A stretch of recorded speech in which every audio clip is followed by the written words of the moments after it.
आने वाले विधानसभा चुनाव को लेकर आज उत्तर प्रदेश में जबरदस्त हलचल है। सियासत के दो बड़े दिग्गज आज उत्तर प्रदेश में अपने चुनाव अभियान को और तेज करने वाले। एआईएमआईएम के अध्यक्ष असदुद्दीन ओवैसी आज अयोध्या के रुदौली में शोषित वंचित समाज सम्मेलन को संबोधित करेंगे, लेकिन इनके दौरे से पहले ही एमआईएम के पोस्टर में अयोध्या को फैजाबाद लिखने पर विवाद हो गया है। अयोध्या के संत ओवैसी से नाराज हो गए हैं। उधर लखनऊ में प्रबुद्ध सम्मेलन के समापन पर बीएसपी आज बड़ा कार्यक्रम करने वाली है, जिसे मायावती खुद संबोधित करेंगी। मायावती का ये कार्यक्रम दोपहर 12 बजे होगा।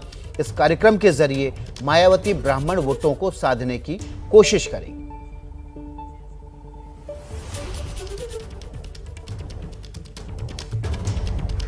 ये दो खबरें जिन पर हमारी नजर है, इसलिए सियासत का सुपर ट्यूसडे आज कहा जा रहा है। ओवैसी पर भी नजर है, उनके हर एक मूवमेंट पर ग्राउंड जीरो से हमारे संवाददाता होंगे और बीएसपी के प्रबुद्ध सम्मेलन से भी। बीएसपी ने प्रबुद्ध सम्मेलन के समापन से पहले योगी सरकार पर फिर से ब्राह्मणों की अनदेखी करने का आरोप लगाया। इसे बीजेपी चुनावी स्टंट करार दे रही।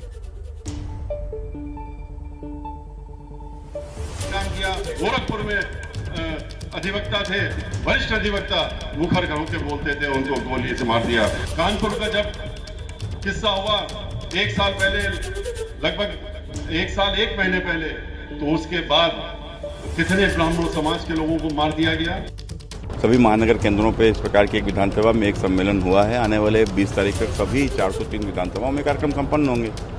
इस कार्यक्रम के माध्यम से हम समाज का जो प्रबुद्ध तबका है, जो बौद्धिक वर्ग है, उसके बीच में हमें जाना है, हमारी सरकार की उपलब्धियों को रखना, आगे के रोड मैप पर भी उनसे चर्चा करना और साथ में आज के परिवेश में भाजपा क्यों जरूरी है, इसको लेकर उनसे अपनी बात रखना।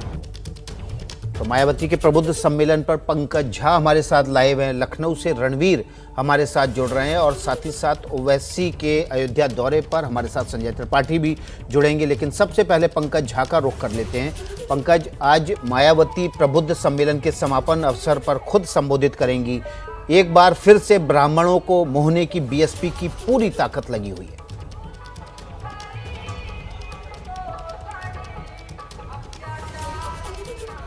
विकास, आप तो जानते ही हैं कि जब एक फार्मूला हिट हो जाता है ना, और तो बार बार हम उसी फार्मूले को अपनाते हैं, हम सब करते हैं। और मायावती वही कर रही हैं जो 2007 में उन्होंने किया था कि ब्राह्मण और दलित की जुगलबंदी से, सोशल इंजीनियरिंग से वो सत्ता में रही है। और उसके बाद से देखिए वो सत्ता से लगातार गायब है। लोकसभा के चुनाव में भी उनका तो जीरो हो गया था 2014 में।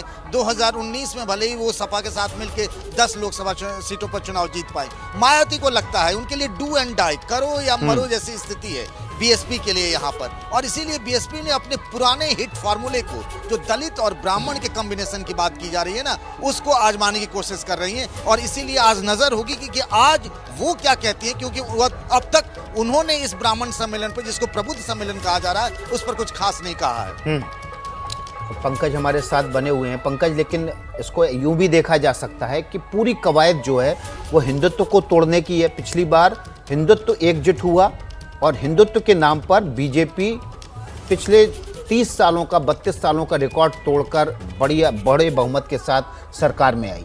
हिंदुत्व टूटा तो बीजेपी बाहर, और हिंदुत्व एकजुट रहा तो बीजेपी फिर से सरकार में रहेगी।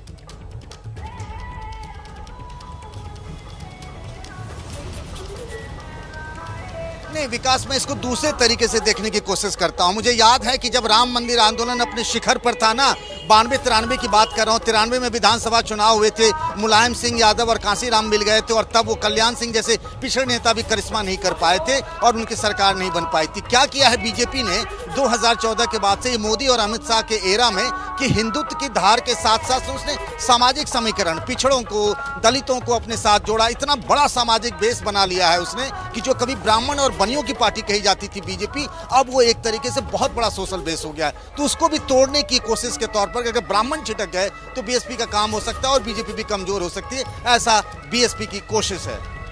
बिल्कुल, तो पंकज मैं इसलिए कह रहा हूँ बार बार कि इसको हिंदुत्व को तोड़ने की कोशिश है। हिंदुत्व में दलित भी है, ब्राह्मण भी है, पिछड़े भी हैं, अगड़े भी हैं, सबको मिलाकर बीजेपी ने जो एक कुनवा खड़ा किया है, अब उसमें सेंध लगाने की कोशिश मायावती कर रही हैं और सभी पार्टियां प्रबुद्ध सम्मेलन के जरिए कर रही हैं। हमारे साथ लखनऊ से ही रणवीर भी बने हुए हैं। रणवीर, बीजेपी भी प्रबुद्ध सम्मेलन करने की तैयारी कर रही है ताकि जो बाकी पार्टियों की सेंध लगाने की कोशिश है उसको नाकाम किया जा सके।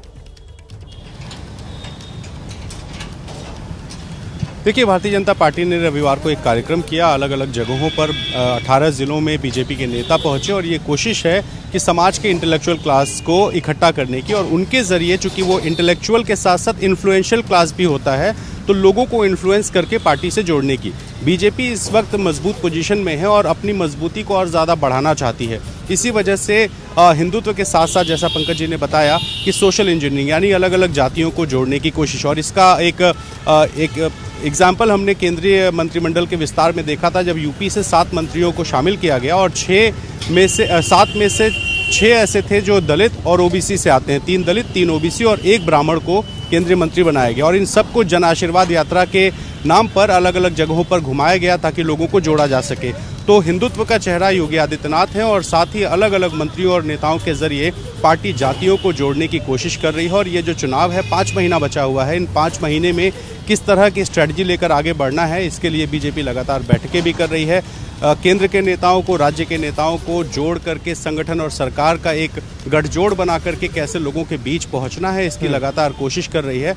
और ओबीसी, दलित और साथ साथ जो अगड़े वर्ग के नेता हैं, उन सबको महत्व दे करके लोगों के बीच पहुंचाने की कोशिश की जी रणवीर, हम अयोध्या का भी रुख कर लेते हैं, जहां से अयोध्या के रुदौली से आज असदुद्दीन ओवैसी अपने 3 दिवसीय दौरे की शुरुआत करने जा रहे हैं। संजय त्रिपाठी हमारे साथ बने हुए हैं। संजय, आप तो ग्राउंड जीरो पर हैं। असदुद्दीन ओवैसी की कोशिश है जो 26% मुस्लिम वोट है उसको अपनी तरफ खींच लिया जाए और AIMIM की बड़ी उपस्थिति दर्ज कराई जाए।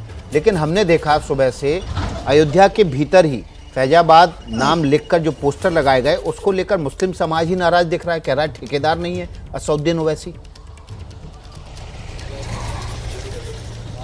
देखिए विकास, आप बिल्कुल सही कह रहे हैं। जो असदुद्दीन ओवैसी का जो कहने का मंशा है वो ये है कि मुस्लिम इमोशनल कार्ड उन्होंने खेला है फैजाबाद का नाम लेकर के, क्योंकि इस मंडल का नाम 2018 अगस्त में ही बदल करके अयोध्या मंडल किया जा चुका है। लेकिन उन्होंने कहा कि नहीं, हम फैजाबाद में ही रैली करेंगे और इसको लेकर के विरोध भी जताया गया है। हिंदू संगठनों के साथ साथ मुस्लिम समाज के लोग भी हैं जिनका ये कहना है कि नहीं, ओवैसी से जो यूपी के मुसलमान हैं उनको होशियार रहना चाहिए। ये अलग बात है कि ओवैसी चाहते हैं कि वो उत्तर प्रदेश में मुसलमानों के सबसे बड़े नेता बनकर उभरें और इसी लिहाज से उत्तर प्रदेश में चाहे पूरब हो या पश्चिम हो, सभी जगहों पर जो मुस्लिम बहुल सीटें हैं वो वहाँ जा करके रैलियाँ कर रहे हैं और लोगों को संबोधित कर रहे हैं। मुस्लिमों से अपील कर रहे हैं कि वो उनकी पार्टी पर भरोसा करें, क्योंकि मुस्लिमों को जो हक मिलना चाहिए, असदुद्दीन ओवैसी उस हक की बात करते हैं कि उत्तर प्रदेश में जो 26% मुस्लिम है उस लिहाज से मंत्रिमंडल में भी उनकी भागीदारी होनी चाहिए। तो मुसलमान वोटों को रिझाने के लिए असदुद्दीन ओवैसी अलग अलग जगहों पर जा रहे हैं और उत्तर प्रदेश में सोहेल देव समाज पार्टी के साथ जो उन्होंने गठबंधन किया है, तो उसकी मंशा यही है कि अगर मुस्लिम और ओबीसी का जो फैक्टर है वो मिल जाता है तो एक अच्छी स्थिति में उत्तर प्रदेश में आ सकेंगे। और उसी लिहाज से लगातार ओवैसी उत्तर प्रदेश की जमीन पर काम कर रहे हैं और वोट बैंक को अपनी ओर रिझाने की कोशिश कर रहे हैं। बिल्कुल, तो सभी पार्टियां अपने अपने वोट को रिझाने की कोशिश में जुटी हुई हैं। बहुत बहुत शुक्रिया पंकज झा, रणवीर और संजय त्रिपाठी आपका। तो लगातार हम आपको बताने की कोशिश कर रहे हैं किस तरह से तमाम पार्टियां उत्तर प्रदेश के चुनाव के पहले ही अपने वोट बैंक को मजबूत करने की कोशिश कर रही हैं।